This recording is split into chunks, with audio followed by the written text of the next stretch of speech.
happy Wicked Day. A live look outside this morning on a Friday, the weekend. I mean, look at that fog, but you can see the sculpture pretty clearly. We're pretty excited for it. 6 o'clock on your Friday. We're near IU Indy Live this morning, and thanks for waking up with us here on 13 Sunrise. I'm Anna with Julia and Matt. An exciting day to be here. I know. We're glad you're in here. First time on the desk, so we appreciate it. You're in for Julia this morning, and we talk about Wicked. So many people are talking about that. I'm talking about it. So we know what a lot of people are doing this weekend, the second installment of that great show, but also we've got to get you through the morning drive. We've got some school delays this morning because of this thick fog out there. We're keeping an eye on traffic and, of course, the airport, but it could be a messy day. So far, airport's okay, and we don't have any crashes. Hopefully, everyone's just taking a little bit slow this morning. We just got about 10 different school delays in the past 5 minutes, mainly in eastern Indiana. And Anna, you're from eastern Indiana? I am. From where? Well, Connorsville. Hey. Go Spartans. Go Spartans. He's from Spartan country. And I tell you what, in Fayette County this morning, the fog is really thick. It's thick all across central Indiana. Gets a little bit thinner far to the north, gets a little bit thinner farther to the south. But these dense fog advisories go until 10 o'clock. By about 10 o'clock, a lot of this fog will get a little bit more manageable, I think. But overall, it's going to be another gray and gloomy day. Patchy fog at times and some rain. Right now we're still dry, but we do have rain approaching in from the south and west. It's going to be kind of spreading across central Indiana closer to about 8, 9, 10 o'clock this morning.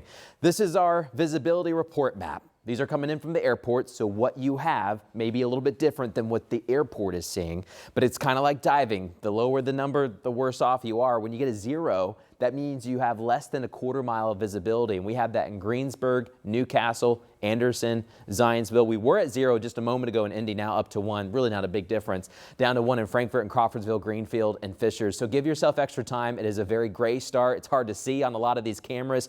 It's cool. We're in the 40s. There's also some mist thanks to this fog, but just make sure you watch out for deer. They're very tough to see. Of course, you want to watch for deer any time of the year, and especially the fall, but it's really tough to see with the fog. Coming up, I'm going to show you the radar, and we'll time out when you can see some rain coming in from the south and west. But let's talk traffic this morning. I don't have any crashes or accidents as of at least 3 minutes ago when I checked this map. But what you may see will be this little blue icon. That's already been cleared on I-70 East. Traffic's moving fine again.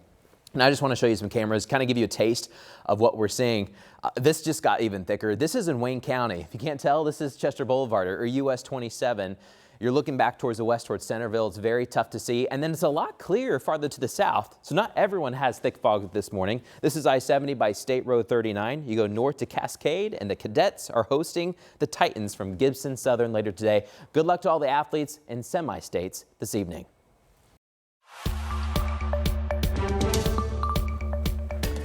Well, finally, some answers in a case we've been following this week, and it's received national attention. The man charged with fatally shooting a woman in Whitestown will be in court. And this will be the first court appearance for Kurt Anderson since Boone County prosecutors revealed the charges on Monday.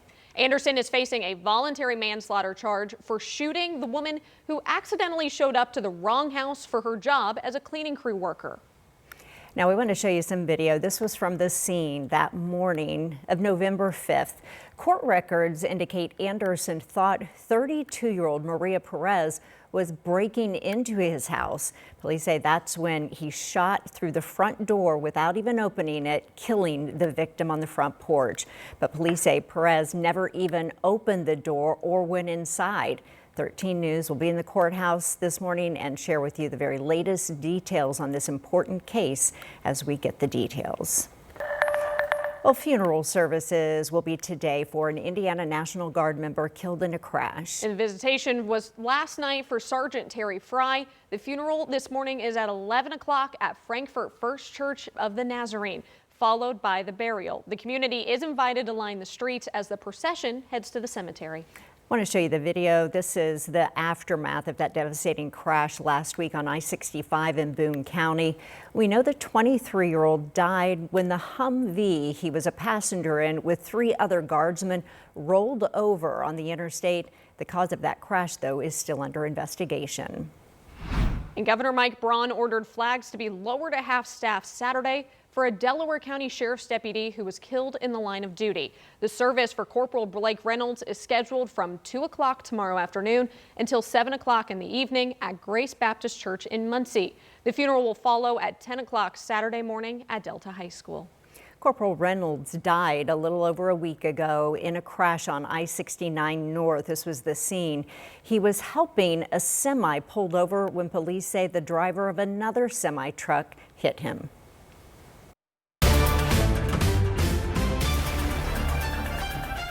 Well, more pressure from Governor Mike Braun this morning on fellow Republicans. He's now saying he'd support a change of leadership in the Senate. And this is all part of the growing division about redrawing the state's congressional map. The Senate voted this week not to come back to the State House until January 5th, weeks after the deadline for having a special session on redistricting. Senate President Pro Tem Rod Bray has said repeatedly the votes are not there. So Governor Braun also says that he believes Bray is just trying to, quote, shut down this entire issue. He says he would support replacing Bray and any primary challenges to legislators who don't support redistricting in Indiana. He's made some conscious decisions to make it difficult, at odds with almost everyone else in the party. So he'll have to deal with that. Hopefully he'll come around. It's not too late to do it, and we'll see what happens. House Speaker Todd Houston tells us redistricting isn't dead in the House and even asked members to keep the first 2 weeks of December open. Well, this morning, 5 senators confirm they have received threats within the last week through what they call swatting. And 4 of them, that's Greg Good from Terre Haute, Dan Durnall of Highland, Rick Niemeyer of Lowell, and Spencer Deary of West Lafayette. They say they were targeted by those swatting attempts. None of these Republican state senators involved have voiced their support for a legislative session on this redistricting issue. And because of similar cases across Indiana, state police have taken over the investigations. I don't know what that motivation is. It appears on its face that yes. However, we have to go on what we know, not what we think. So that's one of those things that we're going to continue to investigate. Now, the false emergency reports can come by phone, email, or other internet messaging, and tracking the source actually will help determine if this is a state or federal crime and exactly what those charges could be. Governor Braun has also addressed swatting when we spoke with him yesterday. You can find those remarks at WTHR.com. And the swatting investigation, as well as the debate around redistricting, is in this weekend's new episode of Crossroad Politics. You can see that at 10 o'clock Sunday morning on WTHR+. Police in Randolph County are investigating a lot of local funeral homes. Yeah, this is an interesting one. They've received several reports that money intended for prepaid arrangements for funeral is not being deposited into the right fund. So the Sheriff's Department tells us it's received those complaints from people who paid substantial funds to Wilson Shook Funeral Homes. That money is supposed to be held in a trust fund for future funeral services, but they've learned there is no fund in their names. Anyone who thinks they might be a victim in this is urged to contact the Sheriff's Department. And hard to believe, but winter weather, snow, ice, all of it that you can name, and it's Indiana, so we're going to see it all. It's right around the corner. We do every year, even if we don't want to. So we are getting an early preview, obviously, of a lot of the frustration we saw last winter by people in DPW. So they are rolling out some changes to offer clear explanations to taxpayers how they will be handling this plowing season. Marina Silva is near downtown with the biggest problem this morning, the fog in that area. Good morning. Good morning. And yes, it is foggy. I can barely see. And let me tell you, though, I'm not ready for snow and the cold weather. But we're here on Indiana Avenue, right beside 2 side streets. So the bottom line is Indiana, it's a major road. It's going to get plowed pretty quickly. But if we go over here to St. Clair Street, that's a residential area. And the truth is, you're probably not going to see a plow until the snow reaches at least 4 inches. 13 News discovered back in January that the city quietly ended its old 6-inch rule back in 2020 and focused only on plowing connector roads, leaving many of the neighborhoods untouched. Under the new plan, connector streets will start getting plowed at 2 inches. DPW DPW is also reorganizing streets into 3 tiers: thoroughfares, connectors, and residential roads.